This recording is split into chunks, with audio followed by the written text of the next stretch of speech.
Welcome to going there and doing that. Today we're at Greenfield Village in Detroit or Dearborn, Michigan. We're going to go in here. This is a beautiful place that Henry Ford created. I think it was started in 1929. So we're going to get in here and show you guys what there is to offer. I'm going to break this up into a play series. So let's get in here and get moving. All right, so we are walking into the front plaza. Yep. We bought tickets for 2 days. Friday for Greenfield Village and Saturday for the museum. You got a 50% discount for the tickets by buying them together instead of separately. So we'll break this up into several videos, but Angie here wanted to show you guys the entrances. They got some beautiful flowers and stuff like that. Got the village store. Nice restrooms, very nice and clean. I love all the flowers. We'll go in the village. We'll go in one of the village stores at some point.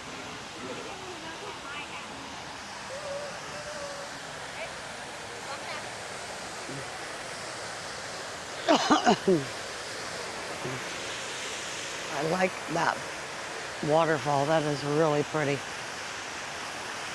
You coming? And then here's our entryway. Very pretty.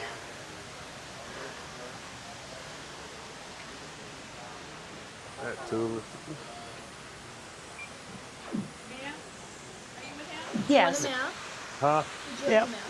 That's my husband. Sure. He ain't getting anywhere without me.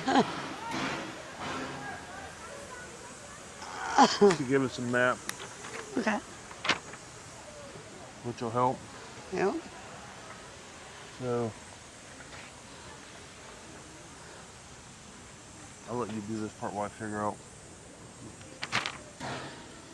So once you walk into the gates here, you automatically see these steam locomotives. These guys are really neat. There's 2 different trains that they have. You can also purchase the tickets to ride the train. It's got actual railroad crossings at work, the whole 9 yards. Here, hold. Can you see the camera? Hold the camera on over the map. All right. So in this episode, we're gonna break this up into several episodes. In this episode, we're gonna do porches and parlors. So we're at the entrance here. So we're gonna walk down here. We're gonna start back up at porches and parlors, walk all the way to the back, come back down this road and stop there. And then we'll do Main Street, and then we'll do Railroad Junction, and then we'll do Liberty Craftings, and then we'll do Henry Ford's Model Ts, and kind of break, and Edison at work, we'll kind of do this section here, break it up into a couple of different play series. So we'll be back with you here in a minute when we walk all the way back to Porches and Parlors back here. All right, let's get started. All right, welcome to going there and doing that. We're at Greenfield Village in Dearborn, Michigan, Ohio. And we're going to be doing the tour of Porches and Parlors in this episode. And first off we have is Ackley's Covered Bridge. So this place is really neat if you guys haven't been here. I'll give you a quick pan around. We're going to be doing all that. We're going to break this up into playlists. And that way you guys can check it out. But as we come up to the toll bridge there, they got the rates. So I don't know what half that stuff is. I don't know what a sulky is. I don't know what, well, I know what mules are. Chariots, coaches, 25 cents.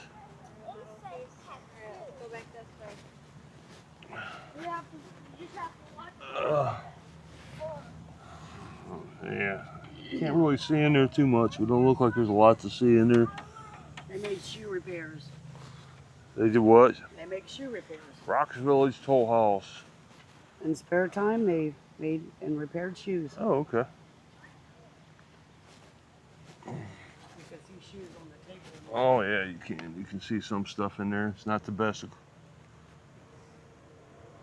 Old pair of shoes. They don't look like they'd be real comfortable. No. I'll take my Skechers any day. Right. So we got a gazebo right there. And I do have a train. We'll be doing a train. We're going to put that like on a separate playlist because we'll take the train all the way around and show you guys everything. We'll just make that a separate playlist.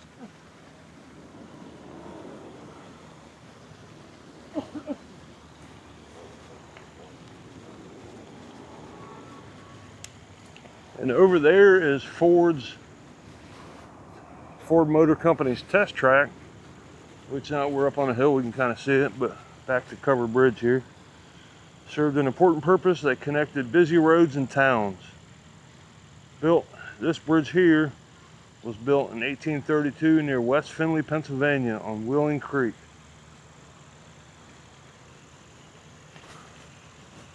So Henry Ford collected buildings among founding the Ford Motor Company and created Greenfield Village. I'll put their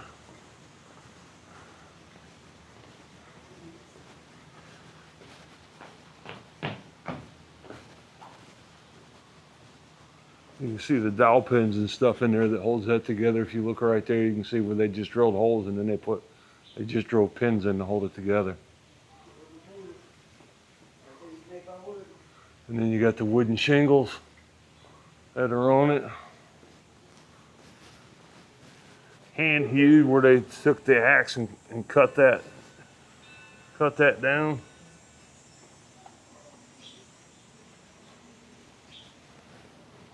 Little wedges they put in there to hold the siding out, so it's tapered, so that and they overlap a little bit, so that the rain comes off of it. Here's a close-up of the pins to hold the bridge together. You can see where they drilled the holes out and just drove probably oak wooden dowel rods in there.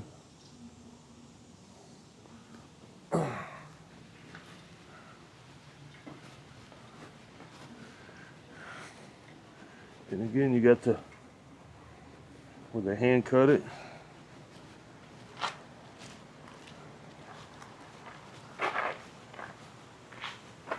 So yeah, it's Ackley's wooden bridge. That's pretty cool.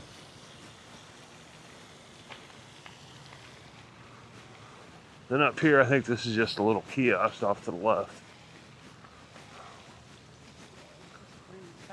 Covered Bridge Concessions. I don't know if they got any prices over here or not.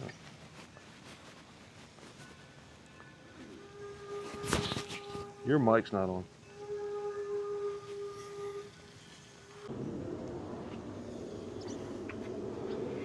All right, so they do have drinks here. Nachos, chips, they were $6 with the glare. You can't see because of the glare. But they're $6. Soft drinks, souvenir cups, bottled water. $2-3, so they're not too bad. Just for future reference, when you turn that on and turn it off, it shut the recording off. Oh. So that's probably what happened yesterday. Blackberry ale. So Try one of those. next up on the, here, take this. It's recorded. Go that way. So next up is Susquehanna Station. So that's going to be the train station right there. So you can ride the train from the front to the back and then it'll drop you off where you need to. Nice little park benches placard too. over there, it tells you about their little railroad they got. We'll cover that here later. So that's Susquehanna Station, if I'm pronouncing it right. I speak gibberish, but proper English, not so well when I'm reading it. And then next up is going to be that White House on to your right there is going to be to the right. The next house, the White House on the right, is going to be Susquehanna Plantation. So we will be over there in a minute.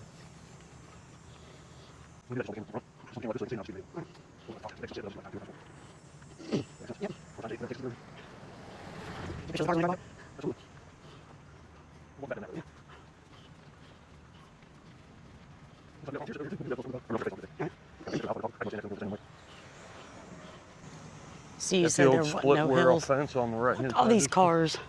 Yeah. I love all these cars.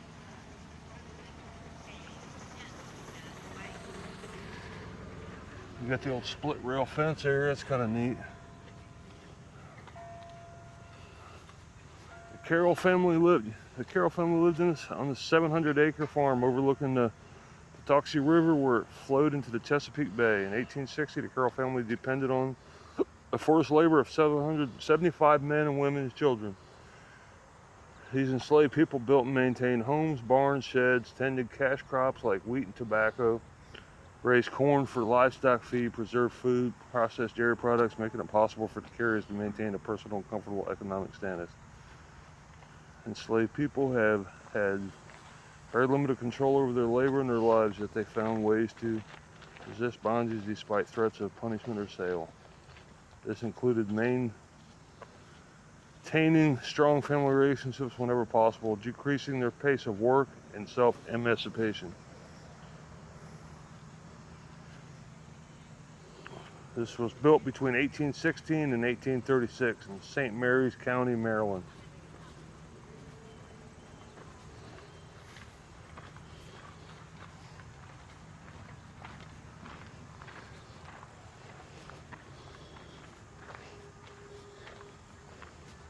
Goes right first. Morning, how Good you morning. doing? All right.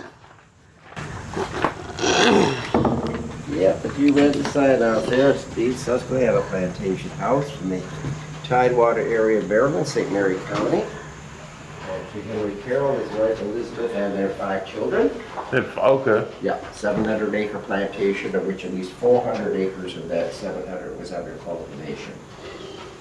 Largest cash crop: tobacco, corn, wheat, oats. Also had large dairy herd. One year they sold over 400 pounds of butter. But 400 pounds of what? Butter. Butter? Butter, yes, sir. That's a lot of butter. Yeah, watch your head. Yeah, I'm used to it in these older homes. Slow door. But as noted also, they did procure 75 enslaved persons. Yep, I see that. To do the work on the plantation. After all, Maryland was considered a border state with Virginia. Maryland legislature had not banned slavery, so they continued. Okay.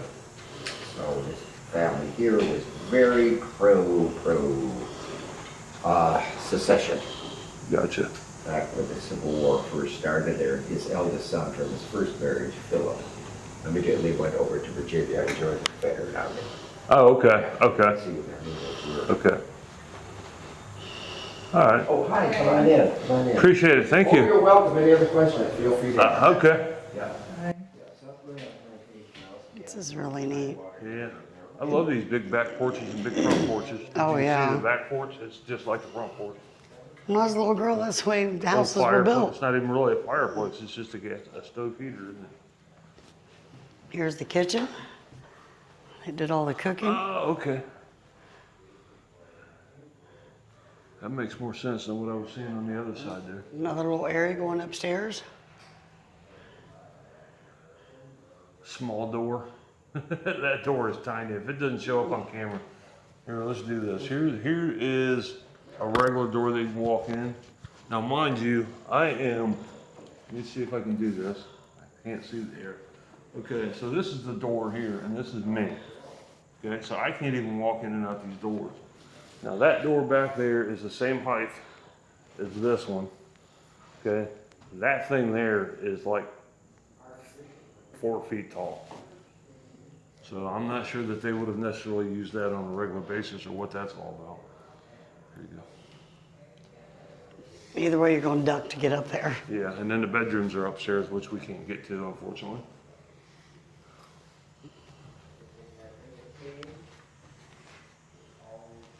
Some of their cooking pots, how they stored their food. There's a shed out back. We can peek out back real quick. Yep, I do want to go out back.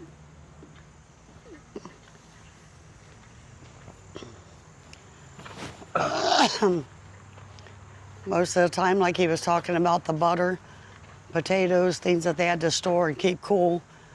These were the areas they did that.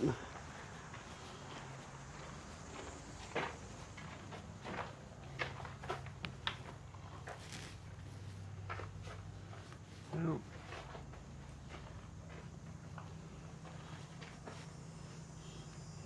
There's the butter churner.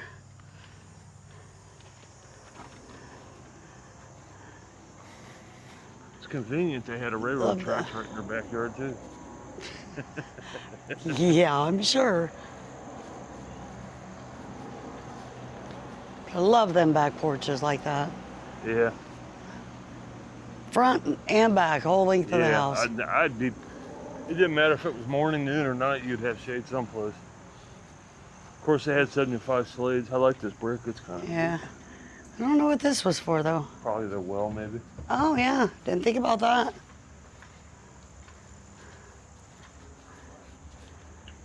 That's really nice. That's All right.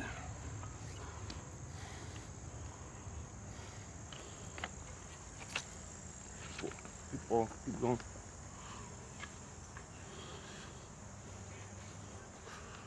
Big fireplaces on the outside of the house. All right, and next up is going to be the Plton Family Home. We'll be there in just a Another second. car. We'll do a time warp and we'll be there in just a second. Let's go on the roads and do the rest. Okay, these two on the roads and sidewalks and do the rest.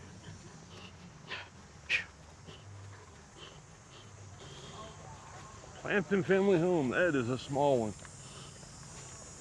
Yeah, well, the only reason why that one's so big is because they had all the slaves and it was a plantation. I don't know who the Plantons are.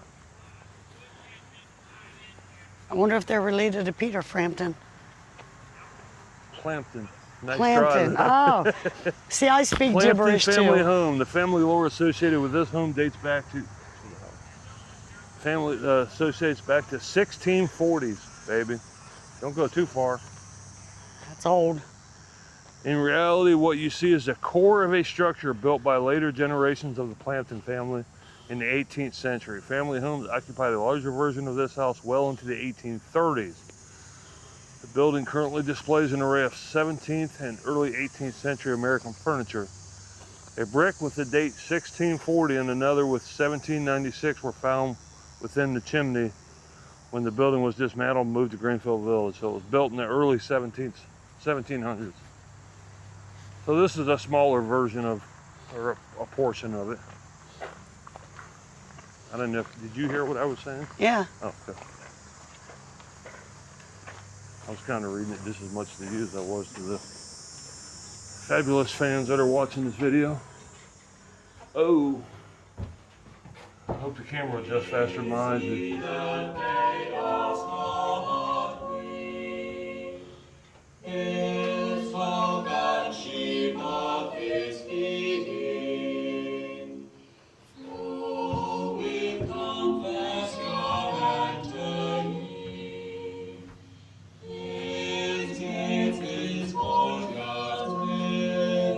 21st century attitudes. I can't read the sign now, my eyes are adjusting. There we go. Trying to Dear wife, I trust thou is a good meal. Here, we'll play some of this for a second. She's showing you guys the cabin. And there's a napkin laid right beside it. Come on, Sarah, bring the basin closer or I'll pinch thee black and blue for thy sloth. Oh, Thomas, such nonsense. Splash up thy hands so. Hold thy hands To put my still. petticoat. How, Come baby? on, children, now let us set to our dinner.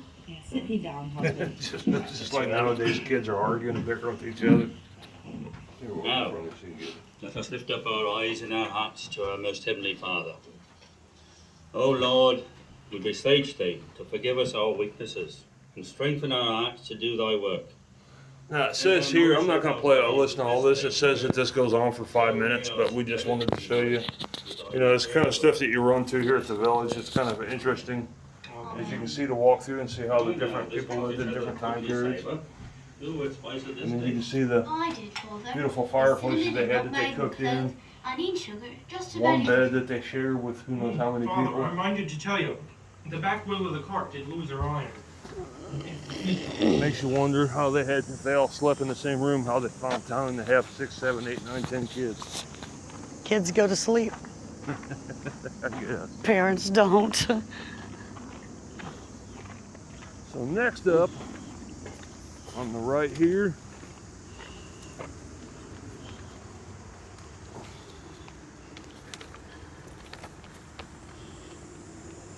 is the Fairest Windmill. Fairest Windmill. We got the windmill blocked off, so we can't do nothing but see it from a distance. Colonists in coastal New England built windmills in the open areas to best harness strong winds. Now there's a good idea. You wouldn't want to build it in the middle of a woods. See, they were smart even back then, people. To harness the strong breezes as they came ashore. The heavy canvas-covered wooden arms or sails convert the energy of wind into mechanical power to turn large millstones on the second floor of the tower. The farmers grew grain, thrashed it, then hauled it to the mill for grinding. Workers carried the grain in sacks at the top of the mill and emptied it into hopper bins. Grain moved downward through the system. Millers sifted it into different grades of flour or meal on the first level. The Fairest windmill, which is this one, is thought to be the oldest surviving windmill in the United States. It was moved to 2 different locations on the south side of Cape Cod, ending up in West Yarmouth. Built in the mid-1600s and operated on Cape Cod, Massachusetts. So yeah, it's one of the oldest windmills, believed to be the oldest windmill in the United States. It's old. And then up here we have the Daggett Farmhouse. With a nice split rail fence. And another car coming And down like the road. other farm families living in the hardscrabble northern Kentucky during the 1760s, Samuel Daggett and his family relied largely on their own skills and hard work. In order to provide his family, Daggett did a variety of things. He worked the family farm, built houses, made furniture. His wife Anna spun yarn, made clothing, fed animals, taught the children how to read and write. Like other families in this area of Connecticut, the Daggetts used, sold, or traded items they made for those they needed. Samuel Daggett held many jobs, like many other people in the community. Sometimes he even pulled teeth. Built in 1754 in Andover, Connecticut. I don't know if the Daggetts were somebody. Let's walk around outside. I don't know if the Daggetts were somebody important or if it was just a.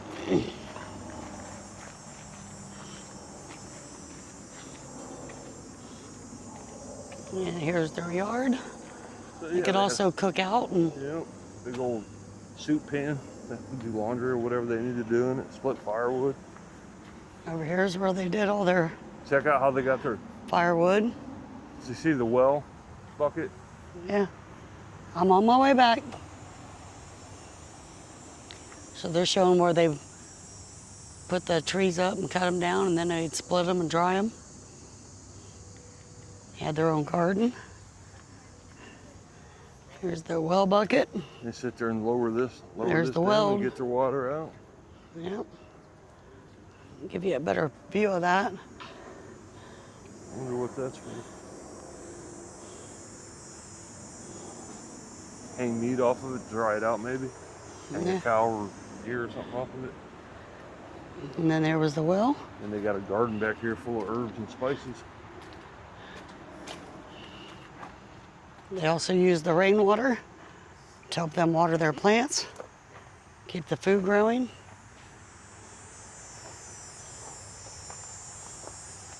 Go back and grab some sweet corn. Now they got everything. They got sage and thyme.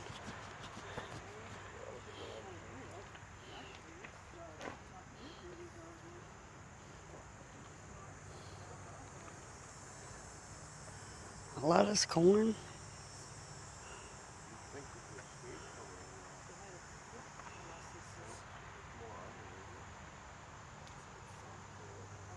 That's pretty cool. Remember being a kid, we grew a lot of our own food. Mary Dana Wells house. That's not what the sign said up front. So we're gonna sneak in the back. Hello. Hi, how are you doing? Good. How are you? Enjoying this beautiful day. Yes. So you tried folks it. are walking into the year 1760 at the Daggett Farmhouse. I'm sure you guys probably already checked out our garden out in the back. Yeah, so that's that is our nice. kitchen garden. So our garden is about a third to a fifth of the size of what the Daggetts originally would have had. So the Daggetts, they were working What's the scale of it? What'd you say? about a third to a A fifth. third? Okay. So a lot there's- smaller, yeah. Yes. Okay. So the Daggetts was a working class family who lived in Coventry County, Connecticut in 1760. And one of the things that they did on a day-to-day basis is called subsistence farming. So they're growing and taking care of everything that they needed, just like an off-the-grid family might do today. Okay. So, of course, back here, this we call it our kitchen today, but we do a lot of our cooking and our preparing in that room, but we can do all the same things in there and here. Oh, okay. This room works great when it comes to drying a lot of our goods in the summer, but doing a lot of cooking and keeping us warm in the winter. Oh, So we do okay. have a lower ceiling, as I notice you're Yeah, trying to be in between the beams, but that helps with the heat flow. Okay. So kind of think about it this way: if you're going to be using that room all year round, you have to cut 2 acres of land, like 2 acres of wood, just to heat up that room for the winter months. Wow. But you only have to cut 1 if you're going to be doing this room in the winter months. Wow, that's a lot of cutting. Well, just because of the ceiling height difference then, or the Yes. size of the room? The ceiling? ceiling. Okay. So feel free to go ahead and take a step into the front room. Okay. My friends are currently in the preparations of preparing our dinner meal today. Oh, okay. Wow. Oh, they got, I knew I smelled firewood. Yep. So it kept being way too small, and then I had to just guesstimate, and I kept guesstimating wrong. Morning. Hello, good morning. So it was a fight. Pretty cool. Hoot and a holler. So we do get to Pull cook you on up the a chair open and relax.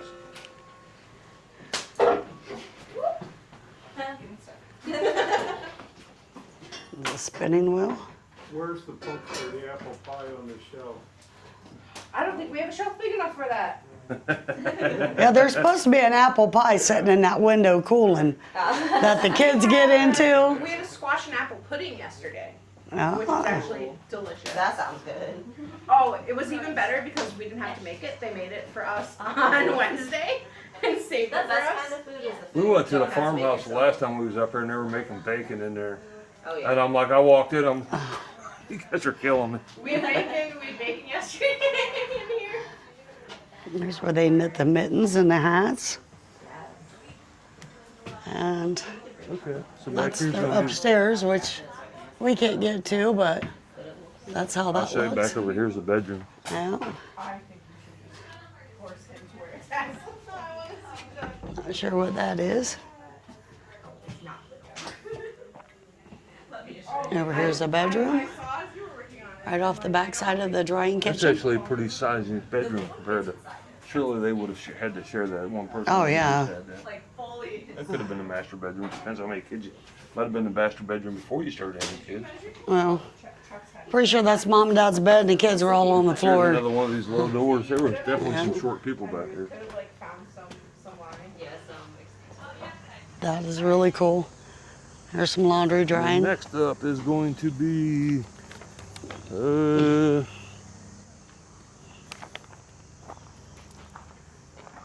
Cotswold Forge and Cotsworth.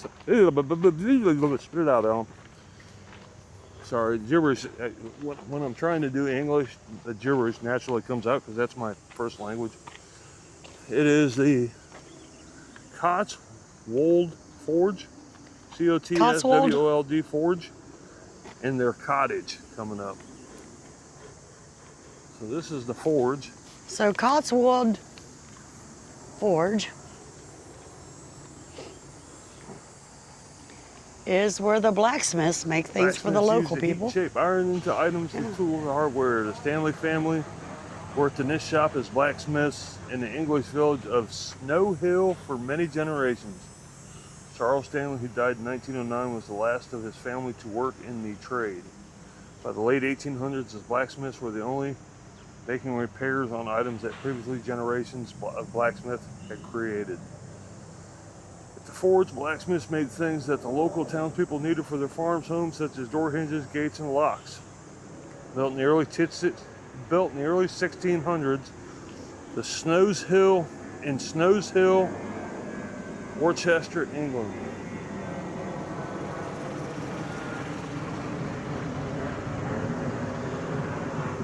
slats here on the We side. even got the slate roof on, stone roof. That's stone roof. There's the hinges. And roofers think they got it rough today. How'd you like to have to climb up there with a freaking bunch of stones? That's pretty cool. Roof. This is what they did to make the hinges for the doors. Not only just stepped back in time about 100 years, but have also stepped several thousand miles from Dearborn, Michigan. This blacksmith shop was originally built in the village of Snows Hill in Gloucestershire, England. It was owned and operated by the Steinmetz These call people for dinner. They've been in business there as blacksmiths for at least 300 years. The shop is outfitted to appear as it would have been in the late Candle 1800s, holders. but apart from a Don't few know what all this refinements, stuff would be it would for. actually appear Those are familiar like to chandeliers, they'll many hold years lanterns. before then. Blacksmithing was an elemental trade, both in terms of the activity itself, shaping and manipulating hot iron. Old using drill hammer press and right there for drilling in holes in terms the of trade's metal, place probably in when the it was community. hot. Even the tiniest And then villagers back here you got it. separate Let me zoom in here a little bit. We get farther away from the essential camera. items, hinges, You got nails, door latches, old heavy the kind duty of thing we're vise now back used to here. buying in any hardware Anybody that's a store. blacksmith will recognize any of this stuff. But you got an anvil right there. You You got a place for your coals back there, back here, and then over there I'm jumping around, but you got a place to quench your metal. Had to know how to plan a complex design with perhaps only So it looks like there was two workstations in here. So you got one right here with the anvil, and then you got one back here with the anvil, and then you got the thing that I forget what that's called, bellows, that they use to heat the coals up. Then you have all the blacksmithing tools right here hanging on the wall. I don't know if that shows up real good on camera, but you got all the different tools they use for making blacksmiths. And then up here we got some of the stuff that they used to make. Door handles, hinges, door latches. Don't forget the breather. Yeah, here's the billows. They push it up and it flows the air. Here's the billows for this one. Yeah.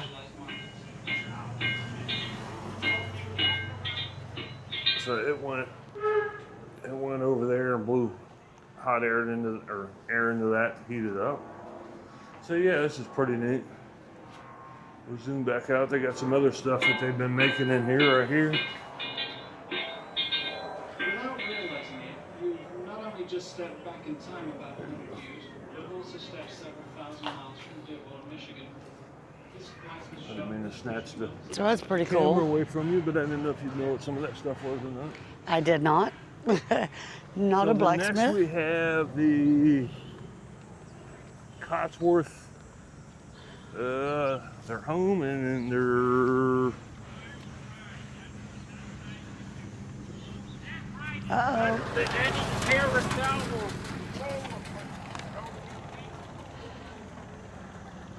So that was so we just have the Cotswold Cottage. And they do turn this in. You can get something to eat or drink here or something. I think it's like a tea house, I remember. I don't see any reason to walk up to the Well, this here's all the same thing. okay.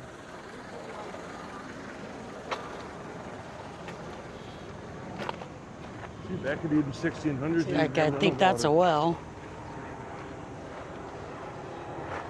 Maybe this would be where they put their horse and buggy and all that. Yeah, I'm sure. This is like their little This farm. would be their garage, and then with Yeah. the stone walls or whatever, the animals could wander around out here, maybe. Beautiful garden. Very pretty garden. I love all the flowers. Yep. The colors are amazing. Nice backyard.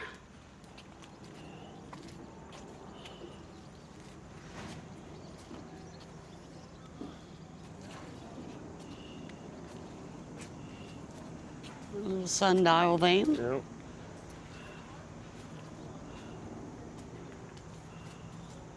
Here, go to your left. We'll go inside.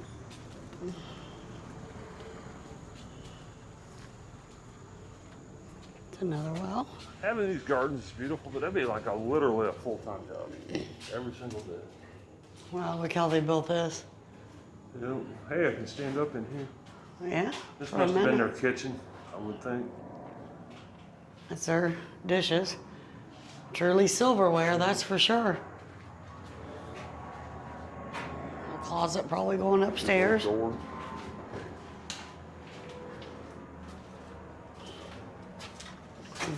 Cobblestone floors are hard to walk on there. Did you show the floors? Oh, they're just stone slabs like right here. Yeah. I thought the other room was your kitchen, but I guess it would have had a fireplace in every room. Huh? Yeah, back in them days, it took a lot to keep a place warm. Dunkards, or whatever they call those things. Tankards? Steins. Oh, they got a list of everything right here. They got a loving cup, spice container, tobacco box. They got it all laid out here. Oh, they got one. Yeah, they got one right there. Tells you what that stuff is. So there's a mason quart, measuring, an L picture. A lot of these were measuring things. Beakers and pitchers and a lot of different things. Of course, I'm sure these doors went upstairs to something, but they're all shut off. Yep. And a nice little front porch. You take your shoes, sit down and take your shoes off before you go in the house, like this. A little breezeway. I like it. And then there's that, you get tea or whatever. Hudson won't. And this is the nice little area where everybody can sit down and eat. Oh, this is for the high tea. Oh, the at high 11 tea. o'clock. At 11 o'clock, high tea. Amazing. Full. Yeah, it's Thank you.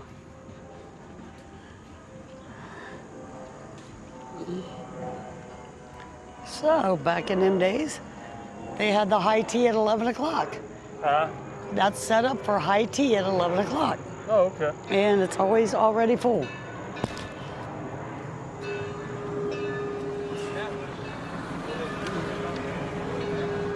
So then stop here, you can take a picture of the house, and then, so this was built in the early 1600s in Chetworth, Gloucestershire, England.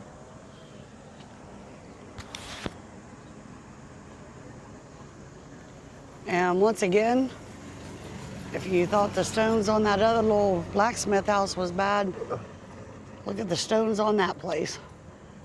And that was part of their roofing system. You wouldn't have to worry about hail damage. I wonder how often they have to go out there and work on that. I don't know. Even the peak of the roof is concrete. Or stone, not concrete. Probably concrete now, it used to be stone, I don't know. So next up is the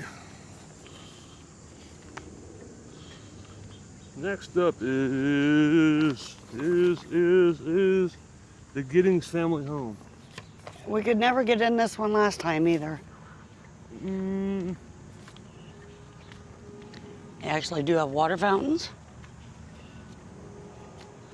Yeah, and they even work.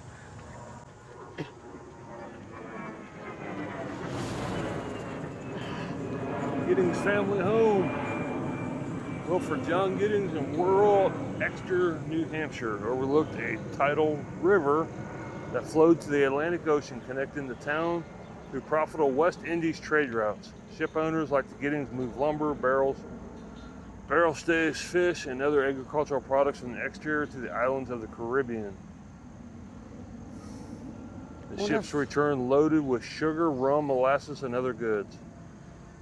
Exeter-built ships carried goods that increasing numbers of colonists in the British North America sought by the... Did I say that right? Exeter-built ships. Okay.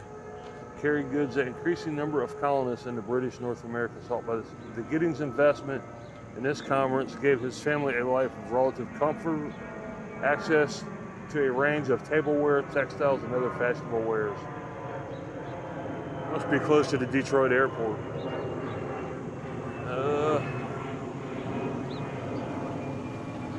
Built in 1750 in Exeter, New Hampshire.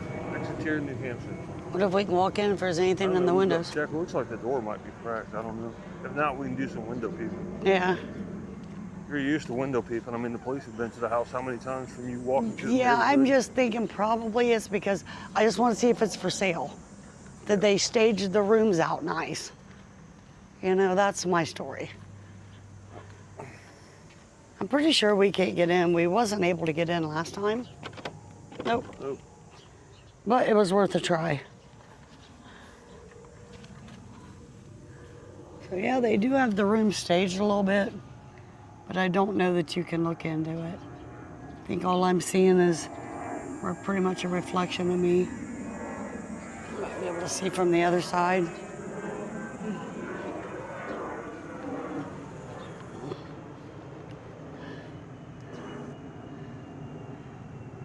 I hope you can see something, but it's pretty neat.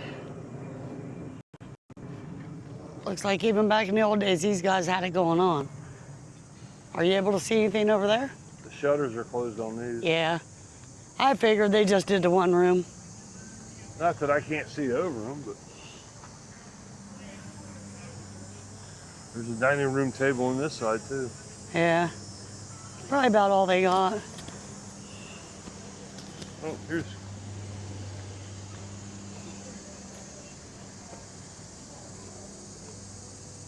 karaoke sound system. I'm not even joking. And then, of course, like back in the old days, even when I was a kid, all of the basements and cellars, you went down the steps to get down inside there. So that really is an older home. So here we're back behind their home, and they do have what's called Walnut Grove. So if you look down here, there's Walnut Grove, and there's a scoreboard right there. And I think they call it Snookers, maybe? Snookums or something. Snookums or something like that. It's an old style baseball game that they played without gloves. They didn't wear gloves. So you can see like the pitcher's mound. See a spot here where they play baseball, or they run the bases. Then they got a soccer field. So back here is just a big play area. And that's actually a school, a charter school over there. We'll get to that here, probably on the train ride. We'll check into that a little bit, but I just wanted to show you that. That was out back behind the what was it? The Giddings? house. Yeah. Giddings' home.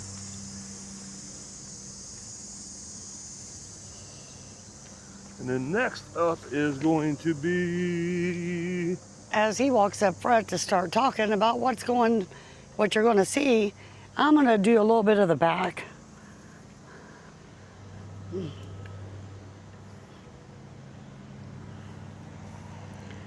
So that's the back porch. Look at the tree. It's so neat. this is Noah Webster's home. Noah Webster's home. The guy that made dictionaries. Okay. He'd be real proud of my gibberish. Right. And there's us another car. It looks like that guy from Back to the Future in the passenger seat. It's not Michael J. Fox. I didn't see who was in the passenger seat, but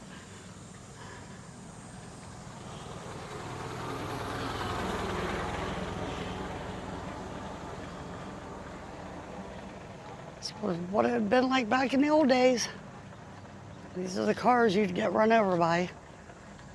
But like I said, this is Noah And Webster's it's home, the open. guy that invented the modern dictionary, which I'm sure a lot of you heard about. That was probably used a lot more before the internet.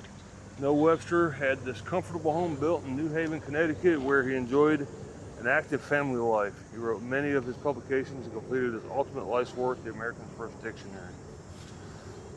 Noah and Rebecca Webster moved to New Haven in their later years to be near family and friends, as well as the library at nearby Yale College. While living in this house, Webster published his famous American Dictionary of the English language in 1828. His dictionary aimed to capture distinctly American words and spellings for the first time. Noah Webster suggested a single and distinctly American way to spell many words, such as logic instead of L-O-G-I-C instead of L-O-G-I-C-K. Built in 1823 in New Haven, Connecticut. Watch where you walk in, that sidewalk's not real. I seen it.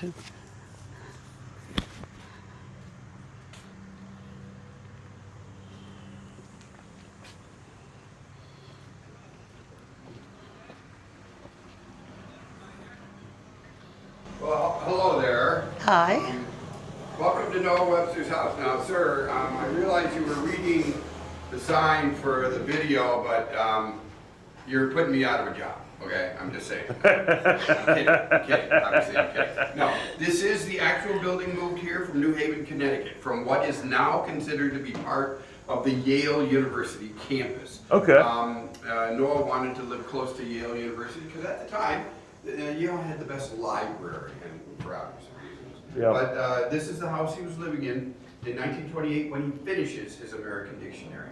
Now that dictionary that he put together had 70,000 words. It was very expensive to print, and he actually had to borrow money off of the house in order to pay for the second edition printing. And then he died with 1,500 of those copies unsold.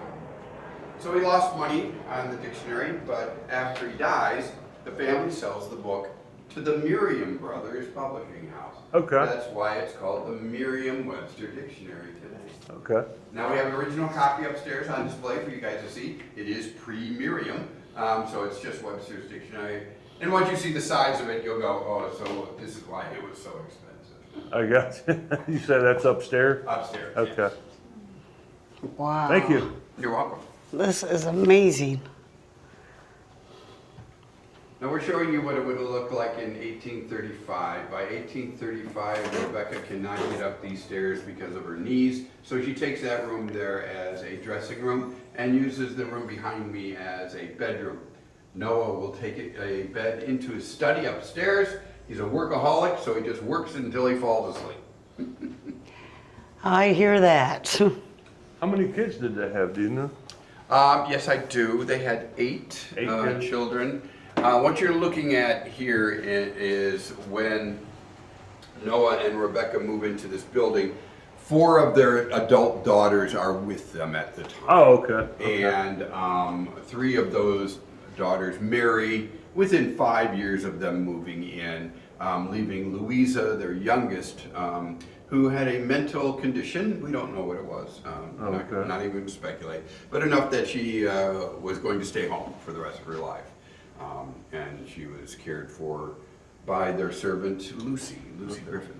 I figured as big as this house was, they probably had to have several kids. Yes, they had, but they moved out pretty quick. But it didn't matter because Julia, their daughter, moved a couple of doors down and she had tons of kids. That dining set is not Easter or Christmas. No, that's every Sunday because Julia would bring the kids over to have dinner with grandparents, Noah and Rebecca. So that's a typical Sunday dinner for them. Wow. That's a lot of grandkids. Well, if you figure back then, people had, 5, 6, 7, 8, 9 kids. My mom was one of 13. Well, that's true. And imagine if they all had grandkids. Yeah. He finishes it and publishes. And there's So this another. is Mary's bedroom before she couldn't make it up the steps. When she was married at the age of 19 in this room. Mary Southgate Webster's granddaughter grew up in this home.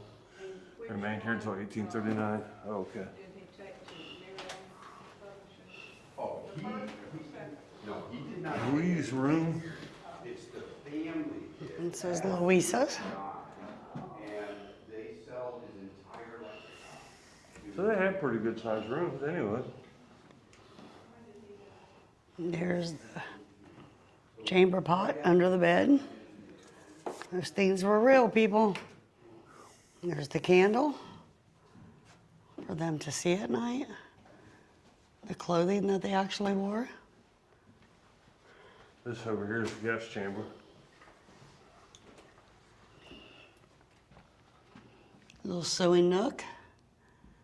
You could have used it for anything, yeah. Guest chamber right here. So Louise could sneak in when her mom and dad weren't thinking, weren't paying attention.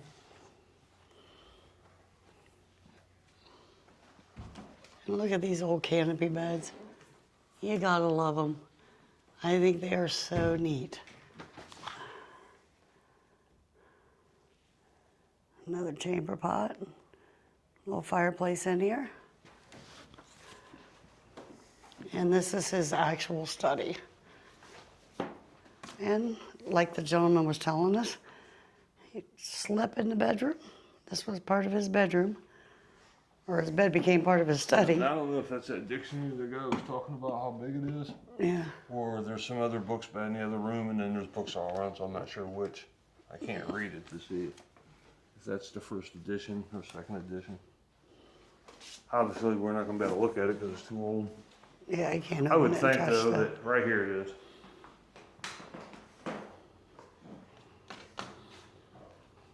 Oh, Webster's Dictionary before he sold it.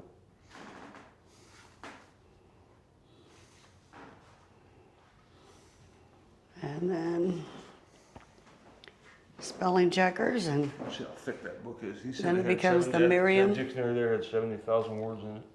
Yeah, that's after it was sold, yeah. Schoolmaster of our Republic. Oh, okay, so that's volume 1. Check this out, Andy. He even had like an elementary spelling book, all the way up for kids as they. This dictionary right here is volume 1, volume 2 is right here. Wow. So that would have been a.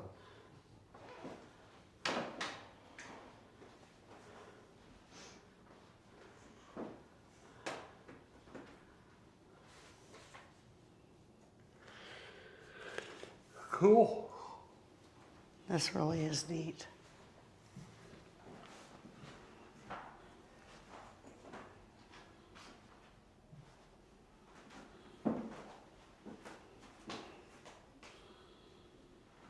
All right, come on. I'm gonna bore your viewers to death here. All right.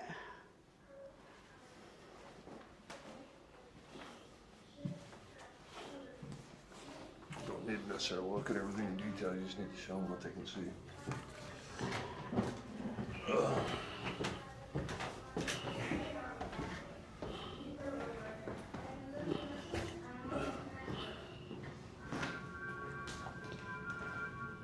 This gives you an overall view.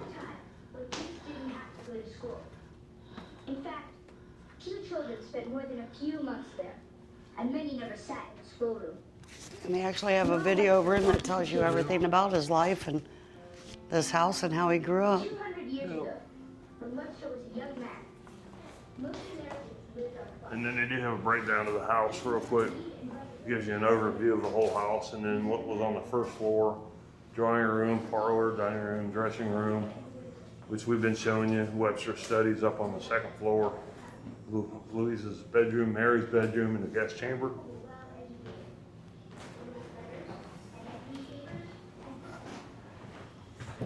So we come out here, and if anybody wonders, a lot of this stuff is handicapped accessible. So if you had a wheelchair, whatever, or small scooter, you would be able to get in here and see this. Next up on our journey for porches and parlors is going to be... Oh, look at that. Robert That's a Frost Dearborn Home. Coach Company. What? It's a bus. What about it? An old-time bus. Oh. Really... This is where we got to start jumping back and forth. So this one here is Robert Frost's home.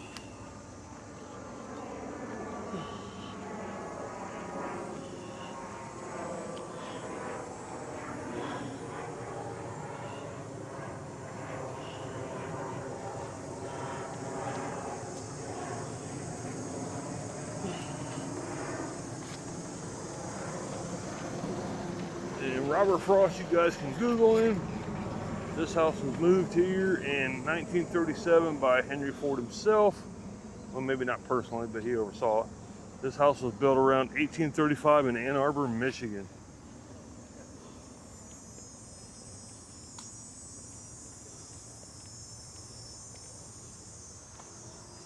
Like I said, just do kind of quick. Not real quick, but quick. Look, you can see how old it is. Yeah. Some of the wood's rotten. Yeah. To do some work on Very that, old. This stuff is not fake.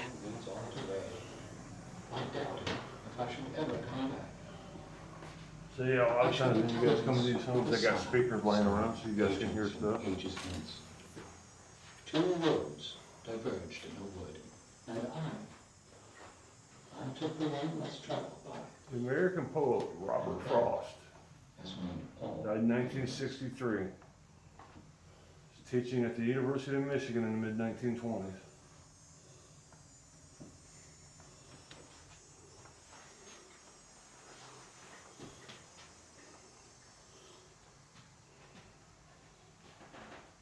Here's the main bedroom. Yeah.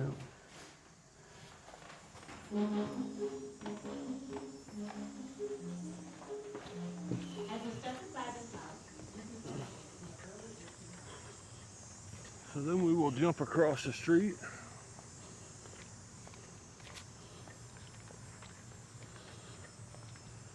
And this would be the Edison homestead. Maybe that's part of the other. No. No, this is, we had to start jumping back and forth. Edison offers a look in the homemaking of 1915, a time when long-held traditional methods were easing into modern ones. This house was built in 1816 in Vienna, Ontario, Canada. Additions were made in the 1860s.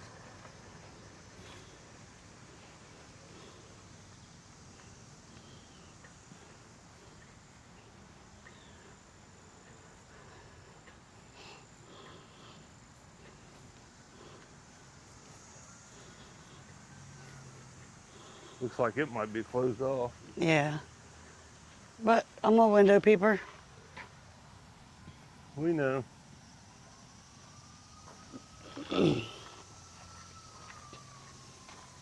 Last time we were here, that's where they had the refrigerator. They showed us how they'd put a chunk of ice in it.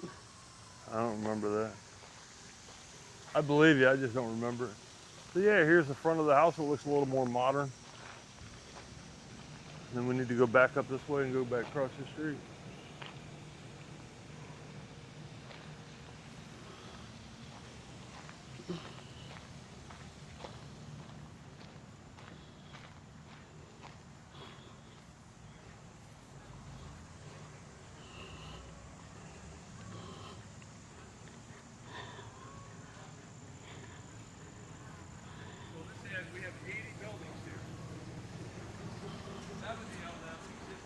Is that garage driving down the road with no hands on the steering wheel?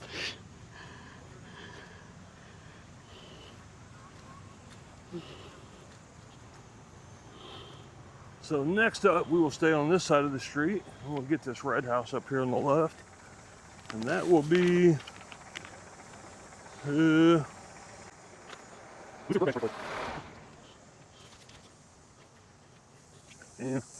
Wow. Luther Burbank. This house was built in the 1800s in Lancaster, Massachusetts. Luther Burbank was a renowned plant breeder and grew up on a family farm in Lancaster, Massachusetts as his family. His father, Samuel, and Uncle Aaron also operated a brickyard on their farm. So it looks like this place is closed too. So Yeah, it wasn't open last time we was here either. But you could tell it's definitely an old house. And it's got curtains on everything, so you can't really see inside.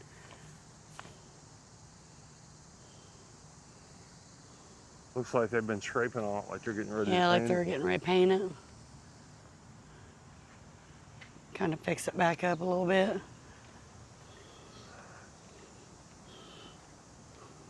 Then over back across the street, we have a Swiss chalet.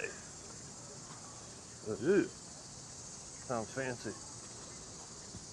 Kind of like Pierre Water. It looks Built fancy. in 1935 in Greenfield Village. This building is patterned after a typical home and workshop in the 19th century Swiss watch and clockmaker.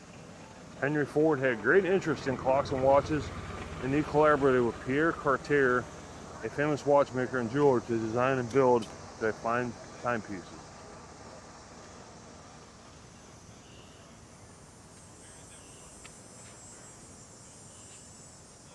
So this house is almost 100 years old. It was built in 1935. This is 1925. Wow. 90-year-old, but Henry had it built.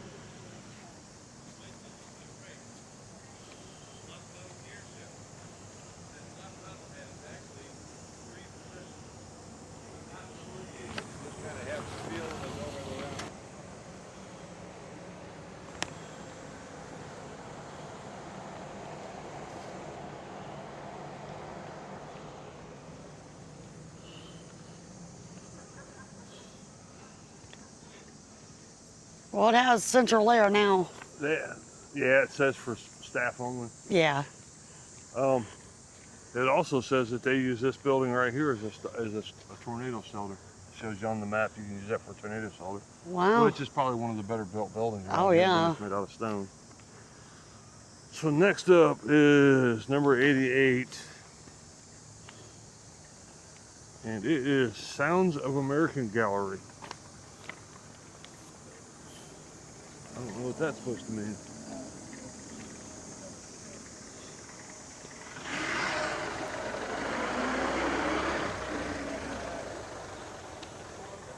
He wave at you? Yeah.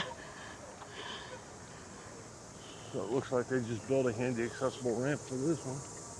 Yep. They're in the process of finishing up. Don't look like it's quite done yet.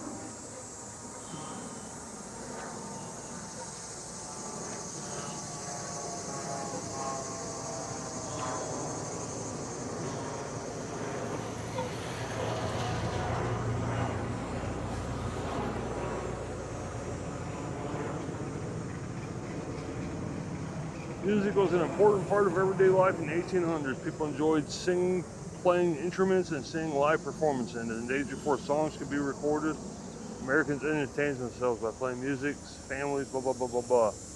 By 1860, musical instruments could be found in most American homes. And this is the Sounds of America Gallery, and it was built in 1830 in Lawrenceville, Pennsylvania.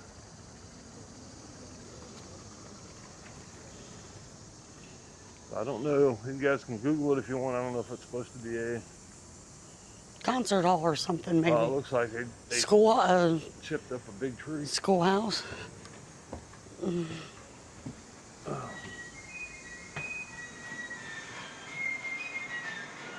okay.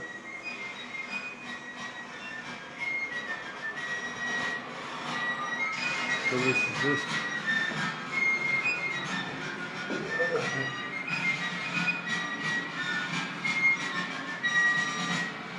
different. Okay.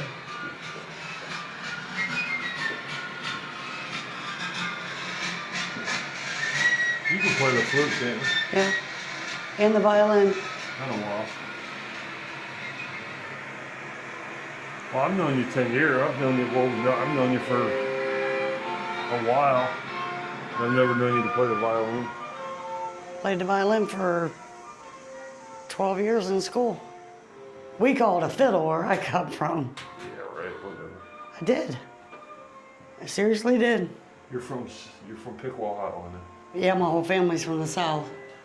And we always called it a fiddle. Well, where you come from, they still call it a fiddle.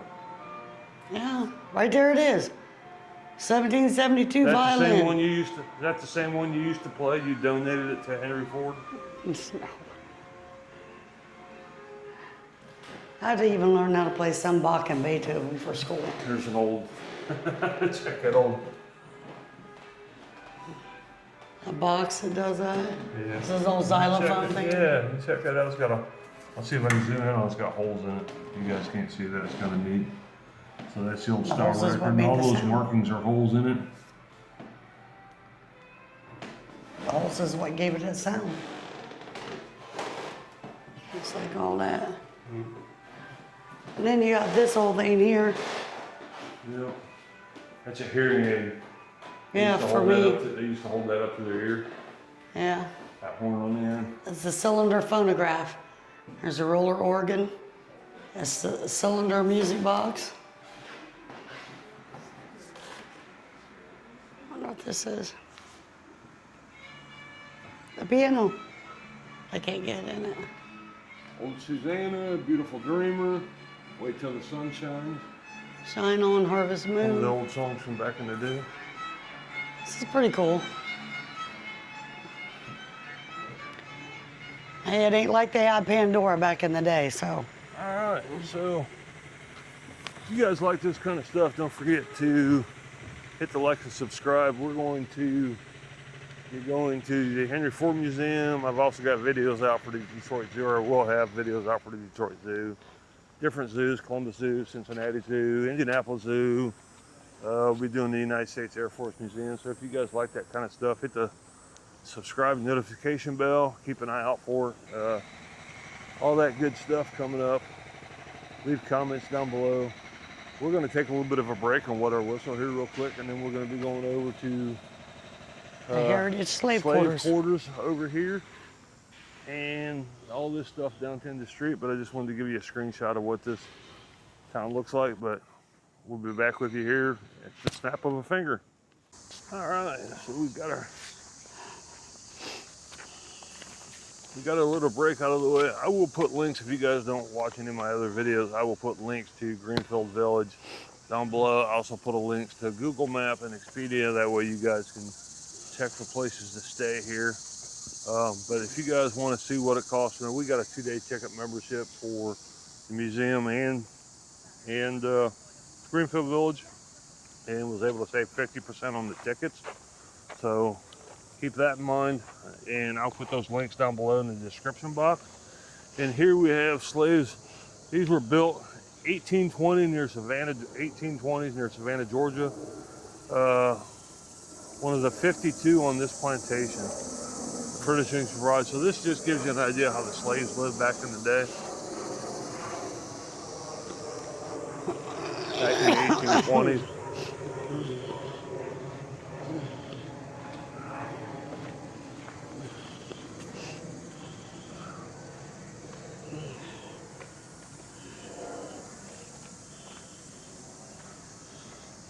There's two little buildings. I think they're both basically the same.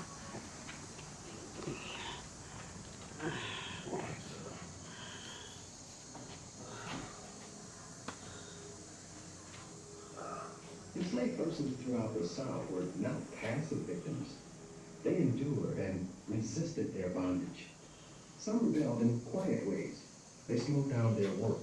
So yeah, if you're interested in the history of assisted others to escape slaves, they got all kinds of different things around here. How the slaves were treated and stuff like that. Maybe not necessarily how they were treated, but how they lived and their contribution to the growth of America under ridiculous circumstances. So you can go inside of this one. This other one's closed here.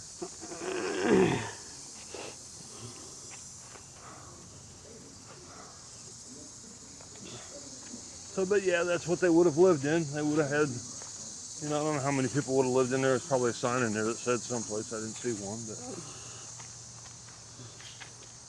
with them being would have had a slaves. place to cook and spot on the floor. They probably didn't even have beds. I don't know. Maybe they did have cots. They probably fabricated something up so they didn't have to sleep on the floor, I would think. So next up is another older house on our left before we go back across the street.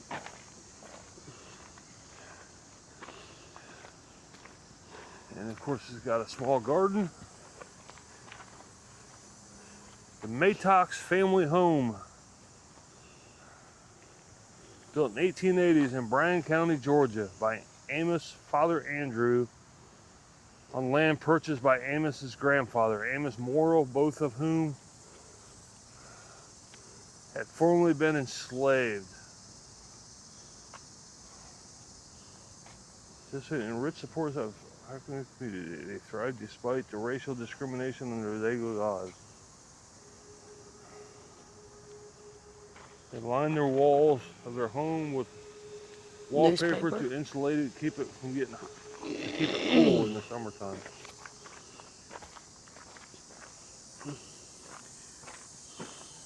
Old corrugated tin roof. Yep. And their porch. That's what they did back in the old days. And then the wooden shingles. Here at the farm. The gardening.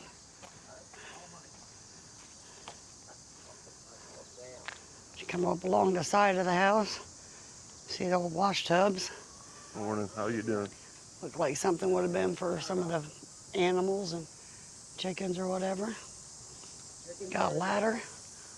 Are the chickens back here for real? Are they? Redneck Dominique was typical of a farm at this time. Same kind of chicken they had on the Firestone farm. Oh, okay.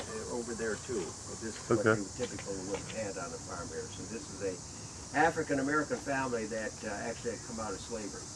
Okay. And we're trying to make a go of it in rural Georgia. Home at this time was owned by Amos Maddox and his wife Grace and their 2 children, Amos Jr. and his sister Carrie. Okay. They actually own the home and they own the land that was very, very rare, but it was in an African American community where the majority of the people living there were enslaved or. Okay. Okay. But this is Georgia in the late 20s. So Okay. of course they are living under the Jim Crow. Okay. So even though they own the land, things like that, they had to be pretty careful in what they did. Oh, sure. Yeah. Yeah.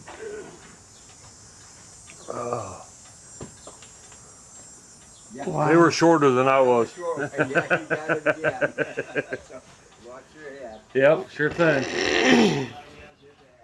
All right, thank you for your time. So yeah, the sign up front said they put their newspaper on the walls to Keep it warm. Keep it warm. No, keep it cool. That's Oh. from Georgia. Keep it cool in the summertime.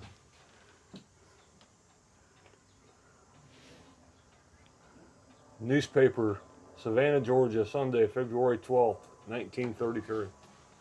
They got a print shop here on the property. I bet you they had the print shop make these newspapers up. Right. This is pretty neat. Because they're not even yellowed enough to be real authentic newspapers. And then here was like their little kitchen. It's a cute little home. I can see me living in something like this with no problem. By yourself. Yeah, I was gonna say by yourself, not with 6 kids. Here's the old stove. Your washboards. Wash your clothes. Here's the chickens I figured they had. A couple of them, there's 3 of them. Well, there's more There's than like 3. 6 or 7 in there. Some in the back too. And there's some in there in the box. There's like 3 or 4 in there. That's 6, 8, 9, Oh yeah, they got 10 a or bunch so. in here. Thought there was 3. There might be more than 3 in there. I already see 4. I thought he just said there was a couple in here, but whatever. Yeah, there are about 10 of That's them. what I get for not listening close enough, huh? And then here's You want to take one home, baby? no, I don't want a chicken. All right. Here's one of their cooking kettles. Their wood. This might have been for their little doggy or a pet. Here's their grapevines. Everybody deserves a nice glass of wine or some type of an alcohol after a day's hard work.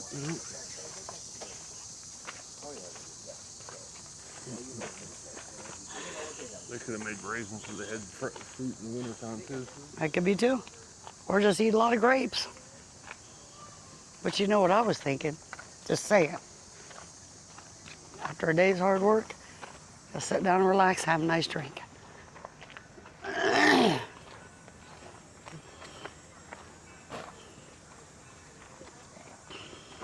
All right, and then next up across the street, we have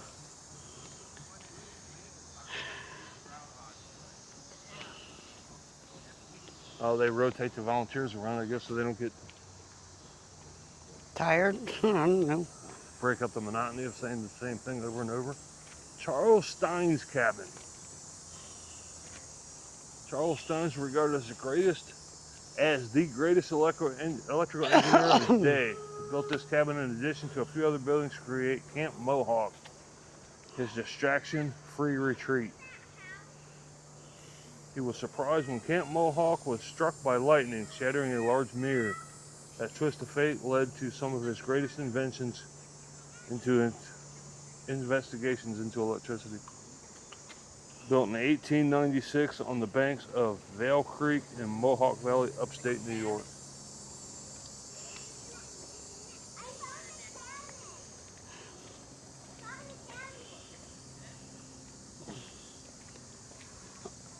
Oh, okay.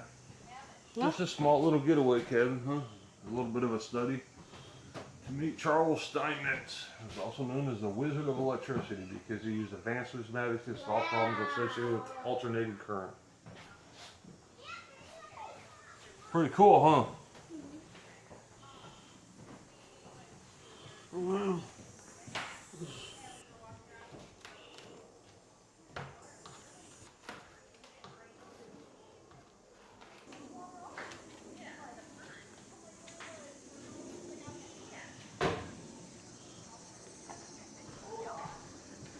Pretty neat. Yeah. I liked it. And then I don't know, that's probably his house being they're painted the same color.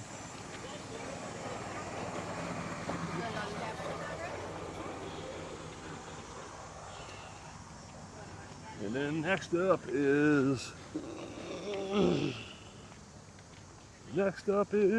Adams Family Home.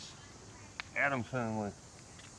I don't Anybody see not Gomez. seen the TV show The Adams Family? Come on. Where's Wednesday at? Front parlors of the homes in the late 1800s were formal, used for entertaining visitors and hosting weddings and funerals.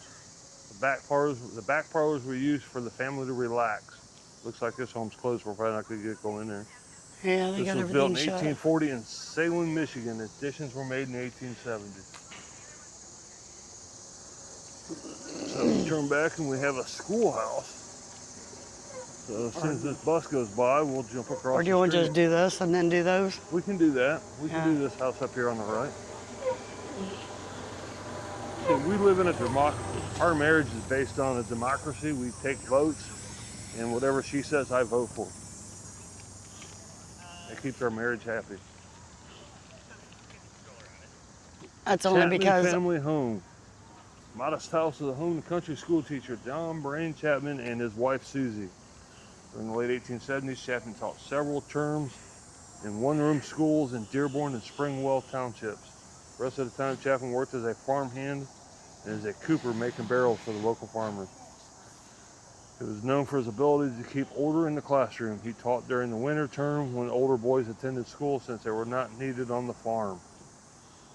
Chapman was Henry Ford's favorite teacher. When Chapman was moved from Scott Settlement to Miller School, young Henry followed him. Built in 1860 in Dearborn Township, Michigan.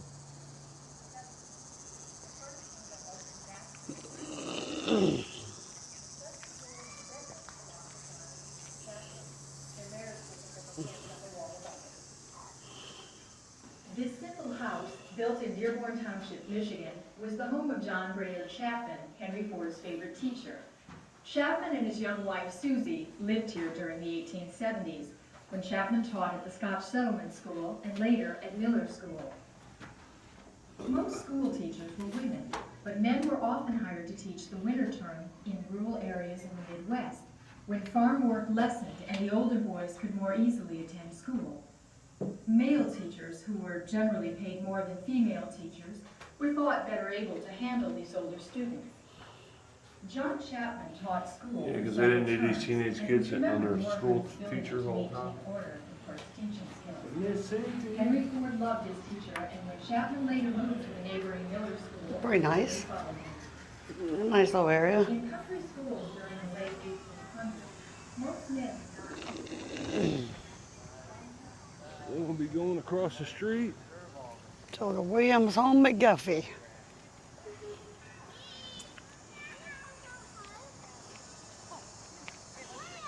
William Holmes McGuffey Schoolhouse. Built in 1934 in Greenfield Village. Logs from the McGuffey family property in Washington County, Pennsylvania. Students learn to read and write in frontier schoolhouses like this one. So this is just a mock-up of an old schoolhome. It's not actually a... Right. It was still built in 1934. So it's 91 years old.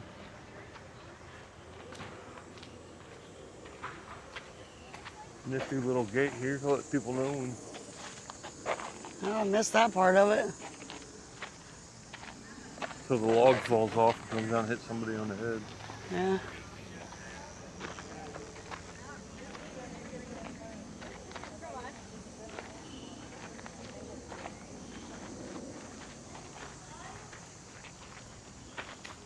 They had to sit and listen all day.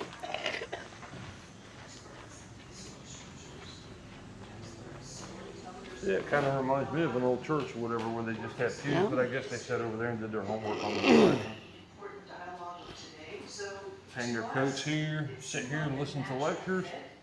And then if they had any books or whatever, they could use those benches maybe. Selma has a much different feel than Greenfield Village, right? The Jackson House comes from the middle of this very history-rich black community. Oh, the Jackson home that they're building, they're giving us previews.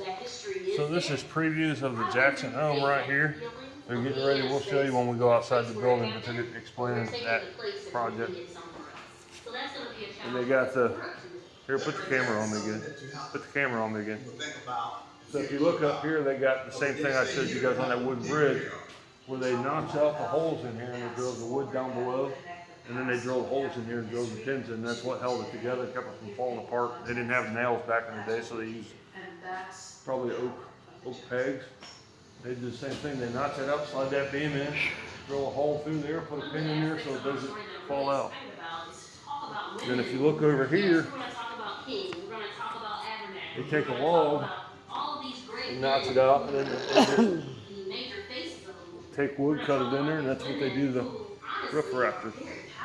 And obviously this home's been around, this schoolhouse has been here since 1934, so it lasts. And they were the ones opening the doors, and I was so excited to be able to really bring out a lot of black girl magic in this exhibit. Sign. This is a school teacher's desk. Parents had to do was look at her as a 4 and 5-year-old. We have to do this. I know she's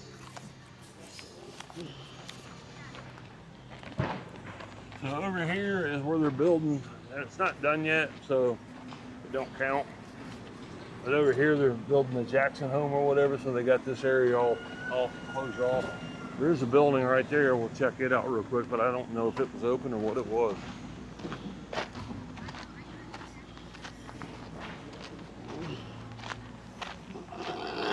So here's an old style gate that they used to use. You just put a piece of wood under it, use it for a counterbalance. It raises and lowers. I doubt that really had anything to do with the school, but I'm not sure why it's there. But so here we have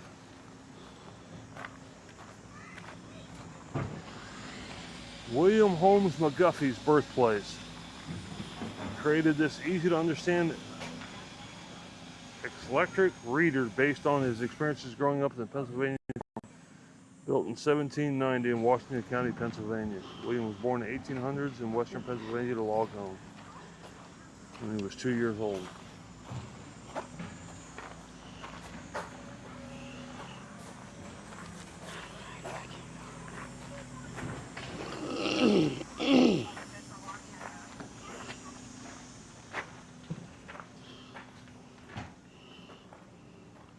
Quite simple. You got your bed, your little table, shelf, your water, some storage for dishes. Barren log cabin, huh? Yep. It's a little one-room cabin. And for those of you who don't know, this was actually a baby bed. That is really cool.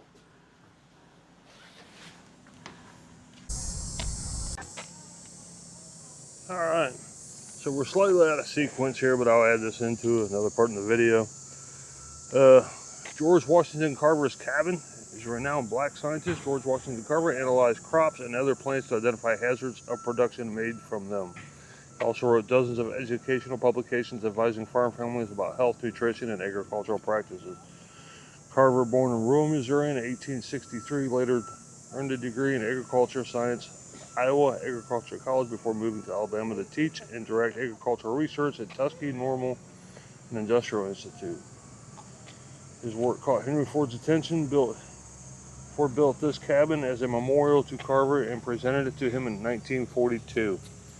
The interior of this cabin includes wood from state trees contributed by Boy Scout troops across America, built in 1942 in Greenfield Village. So this is just built in honor of George Washington Carver.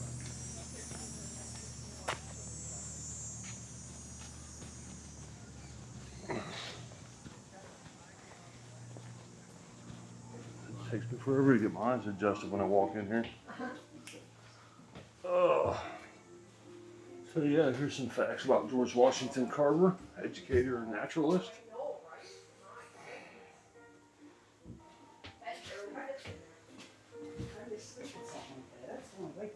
Little TV screen, fireplace.